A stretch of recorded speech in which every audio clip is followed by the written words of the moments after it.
Jesus went out with his disciples across the Kidron Valley to where there was a garden, into which he and his disciples entered. Judas, his betrayer, also knew the place, because Jesus had often met there with his disciples. So Judas got a band of soldiers and guards from the chief priests and the Pharisees, and went there with lanterns, torches, and weapons. Jesus, knowing everything that was going to happen to him, went out and said to them, "Whom are you looking for?" They answered him, "Jesus the Nazorean." He said to them, "I am." Judas, his betrayer, was also with them. When he said to them, "I am," they turned away and fell to the ground. So he again asked them, "Whom are you looking for?"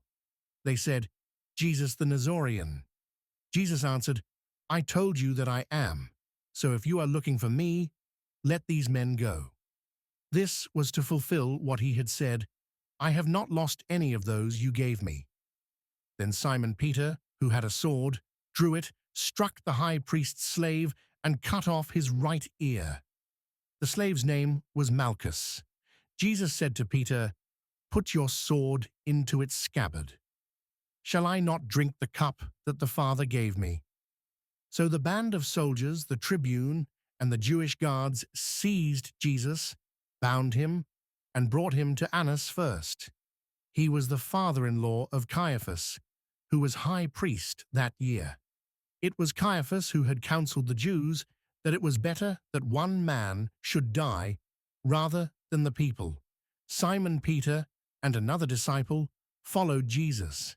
Now the other disciple was known to the high priest, and he entered the courtyard of the high priest with Jesus. But Peter stood at the gate outside. So the other disciple, the acquaintance of the high priest, went out and spoke to the gatekeeper and brought Peter in. Then the maid, who was the gatekeeper, said to Peter, "You are not one of this man's disciples, are you?" He said, "I am not." Now the slaves and the guards were standing around a charcoal fire that they had made, because it was cold, and were warming themselves. Peter was also standing there, keeping warm. The high priest questioned Jesus about his disciples and about his doctrine. Jesus answered him, "I have spoken publicly to the world.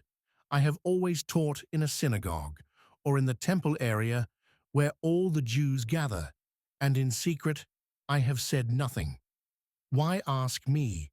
Ask those who heard me what I said to them. They know what I said." When he had said this, one of the temple guards standing there struck Jesus and said, "Is this the way you answer the high priest?" Jesus answered him, "If I have spoken wrongly, testify to the wrong. But if I have spoken rightly, why do you strike me?" Then Annas sent him bound to Caiaphas the high priest. Now Simon Peter was standing there, keeping warm. And they said to him, "You are not one of his disciples, are you?" He denied it and said, "I am not." One of the slaves of the high priest, a relative of the one whose ear Peter had cut off, said, "Didn't I see you in the garden with him?" Again Peter denied it, and immediately the cock crowed. Then they brought Jesus from Caiaphas to the praetorium. It was morning, and they themselves did not enter the praetorium in order not to be defiled, so that they could eat the Passover. So Pilate came out to them and said, "What charge do you bring against this man?" They answered and said to him, "If he were not a criminal, we would not have handed him over to you." At this Pilate said to them, "Take him yourselves and judge him according to your law." The Jews answered him, "We do not have the right to execute anyone, in order that the word of Jesus might be fulfilled, that he said, indicating the kind of death he would die." So Pilate went back into the praetorium and summoned Jesus, and said to him, "Are you the king of the Jews?" Jesus answered, "Do you say this on your own, or have others told you about me?" Pilate answered, "I am not a Jew, am I? Your own nation and the chief priests handed you over to me. What have you done?" Jesus answered, "My kingdom does not belong to this world. If my kingdom did belong to this world, my attendants would be fighting to keep me from being handed over to the Jews. But as it is, my kingdom is not here." So Pilate said to him, "Then you are a king?" Jesus answered, "You say I am a king. For this I was born, and for this I came into the world, to testify to the truth. Everyone who belongs to the truth listens to my voice." Pilate said to him, "What is truth?" When he had said this, he again went out to the Jews and said to them, "I find no guilt in him, but you have a custom that I release one prisoner to you at Passover. Do you want me to release to you the King of the Jews?" They cried out again, "Not this one, but Barabbas." Now Barabbas was a revolutionary. Then Pilate took Jesus and had him scourged, and the soldiers wove a crown out of thorns and placed it on his head, and clothed him in a purple cloak. And they came to him and said, "Hail, King of the Jews!" And they struck him repeatedly. Once more Pilate went out and said to them, "Look, I am bringing him out to you, so that you may know that I find no guilt in him." So Jesus came out, wearing the crown of thorns and the purple cloak, and he said to them, "Behold, the man." When the chief priests and the guards saw him, they cried out, "Crucify him! Crucify him!" Pilate said to them, "Take him yourselves and crucify him. I find no guilt in him." The Jews answered, "We have a law, and according to that law, he ought to die, because he made himself the Son of God." Now when Pilate heard this statement, he became even more afraid, and went back into the praetorium and said to Jesus, "Where are you from?" Jesus did not answer him. So Pilate said to him, "Do you not speak to me? Do you not know that I have power to release you, and I have power to crucify you?" Jesus answered him, "You would have no power over me if it had not been given to you from above. For this reason, the one who handed me over to you has the greater sin." Consequently, Pilate tried to release him. But the Jews cried out, "If you release him, you are not a friend of Caesar. Everyone who makes himself a king opposes Caesar." When Pilate heard these words, he brought Jesus out and seated him on the judge's bench in the place called Stone Pavement, in Hebrew, Gabbatha. It was preparation day for Passover, and it was about noon. And he said to the Jews, "Behold your king." They cried out, take him away, crucify him." Pilate said to them, "Shall I crucify your king?"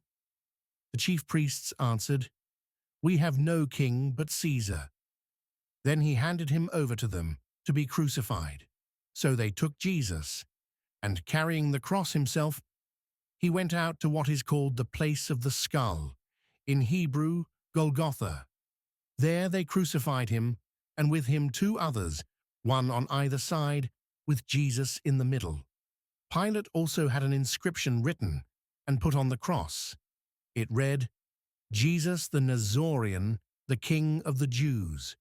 Now many of the Jews read this inscription, because the place where Jesus was crucified was near the city, and it was written in Hebrew, Latin, and Greek. So the chief priests of the Jews said to Pilate, "Do not write, 'The King of the Jews,' but that he said, 'I am the King of the Jews.'" Pilate answered, "What I have written, I have written." When the soldiers had crucified Jesus, they took his clothes and divided them into 4 shares, a share for each soldier. They also took his tunic, but the tunic was seamless, woven in one piece from the top down.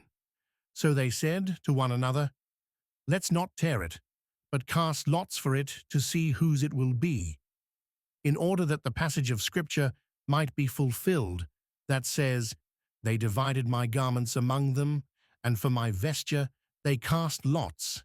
This is what the soldiers did. Standing by the cross of Jesus were his mother and his mother's sister, Mary, the wife of Clopas, and Mary of Magdala. When Jesus saw his mother and the disciple there, whom he loved, he said to his mother, "Woman, behold, your son." Then he said to the disciple, "Behold, your mother." And from that hour the disciple took her into his home. After this, aware that everything was now finished, in order that the scripture might be fulfilled, Jesus said, "I thirst." There was a vessel filled with common wine. So they put a sponge soaked in wine on a sprig of hyssop and put it up to his mouth. When Jesus had taken the wine, he said, "It is finished." And bowing his head, he handed over the Spirit. Here all kneel and pause for a short time. Now since it was preparation day, in order that the bodies might not remain on the cross on the Sabbath, for the Sabbath day of that week was a solemn one, the Jews asked Pilate that their legs be broken and that they be taken down. So the soldiers came and broke the legs of the first and then of the other one who was crucified with Jesus. But when they came to Jesus and saw that he was already dead, they did not break his legs, but one soldier thrust his lance into his side, and immediately blood and water flowed out. An eyewitness has testified, and his testimony is true. He knows that he is speaking the truth, so that you also may come to believe. For this happened so that the scripture passage might be fulfilled. Not a bone of it will be broken. And again, another passage says, "They will look upon him whom they have pierced." After this, Joseph of Arimathea, secretly a disciple of Jesus for fear of the Jews, asked Pilate if he could remove the body of Jesus, and Pilate permitted it. So he came and took his body. Nicodemus, the one who had first come to him at night, also came bringing a mixture of myrrh and aloes weighing about 100 pounds. They took the body of Jesus and bound it with burial cloths, along with the spices, according to the Jewish burial custom. Now, in the place where he had been crucified, there was a garden, and in the garden a new tomb, in which no one had yet been buried. So they laid Jesus there because of the Jewish preparation day, for the tomb was close by.